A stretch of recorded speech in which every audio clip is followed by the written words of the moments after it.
नेपाल और बिहार के बीच सिर्फ सीमाएं नहीं बल्कि रोटी और बेटी का गहरा रिश्ता है। आज वही रिश्ता हिंसा की आग में झुलस रहा है। जहां कभी हंसी खुशी के साथ रथ निकलते थे, अब सन्नाटा पसरा है। बीमार मरीजों की आंखों से लेकर कपड़ा व्यापारियों की बही खाते तक हर ओर चिंता है। लक्ष्मी जैसी बेटियों की उम्मीदें रास्तों में अटकी है और सरहद के दोनों ओर लोग सिर्फ एक सवाल पूछ रहे हैं, ये हालात कब सुधरेंगे। पूरी खबर हम आपको विस्तार से बताते हैं, वीडियो को अंत तक जरूर देखिएगा।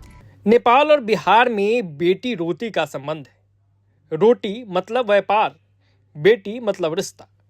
पर नेपाल में जेन जी आंदोलन ने इस रिश्ते पर गहरा प्रभाव छोड़ा है। नेपाल में जारी हिंसा का असर अब उत्तर बिहार के मरीजों पर भी पड़ने लगा है। लाहान स्थित सागरमत्था चौधरी आई हॉस्पिटल में इलाज कराने जाने वाले मरीजों की संख्या अचानक घट गई है। पिछले 4 दिनों में दर्जनों लोगों ने अपनी यात्रा स्थगित कर दी है।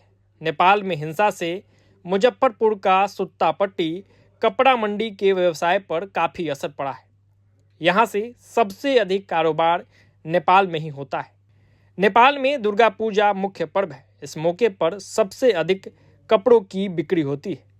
लेकिन नेपाल में हिंसा ने व्यापार ठप हो गया। मंडी का करीब 60% बाजार प्रभावित है। मुजफ्फरपुर का सुत्तापट्टी कपड़ा मंडी से नेपाल के बाजार में रोज करोड़ों का टर्नओवर होता है। व्यापार ठप होने से व्यवसायियों की परेशानी बढ़ी हुई है। चिंता यह भी है कि नेपाल के बाजार में यहाँ के व्यवसायियों का करोड़ों फंसा हुआ है। वहाँ के कई व्यापारियों से फोन पर भी बात नहीं हो रही है। इससे यहाँ के कपड़ा व्यापारी डरे हुए हैं।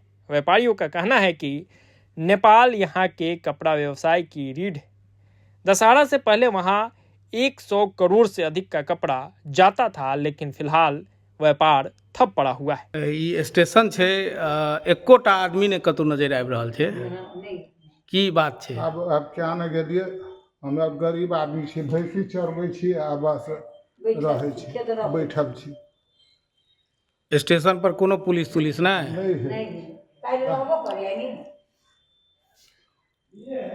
तो स्टेशन के सुरक्षा केना हेतै? सरकार जानते ना। हम गरीब आदमी बस। हाँ, तो वहीं बात बेटी की करे तो कई मार्मिक कहानी निकलकर सामने आ रही है।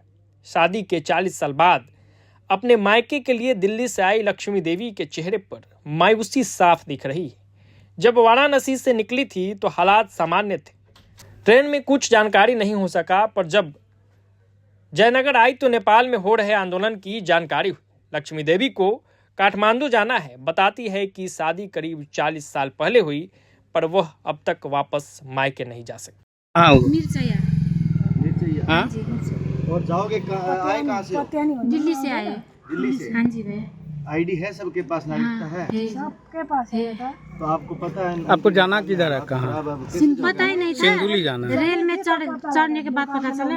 अब आगे कैसे जाओगे? पता नहीं कैसे जाएंगे। आप किधर से आ रहे हैं? कहाँ से आ रहे हैं? दिल्ली से।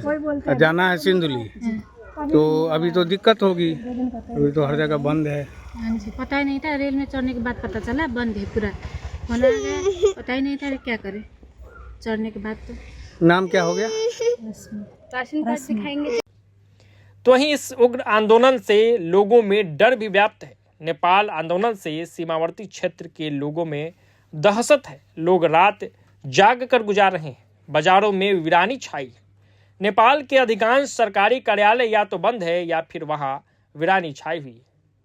नेपाल का यह आंदोलन सिर्फ एक देश की राजनीति भर नहीं है, बल्कि उस सामाजिक और पारिवारिक रिश्ते पर चोट है जो दशकों से दोनों देशों को जोड़ता आया है।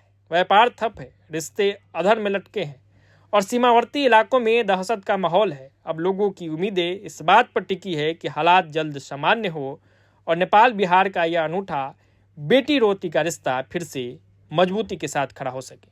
तो इस वीडियो में फिलहाल इतना ही। देखते रहिए प्रभात खबर। प्रभातखबर.com, विश्वास वही, रफ्तार नहीं।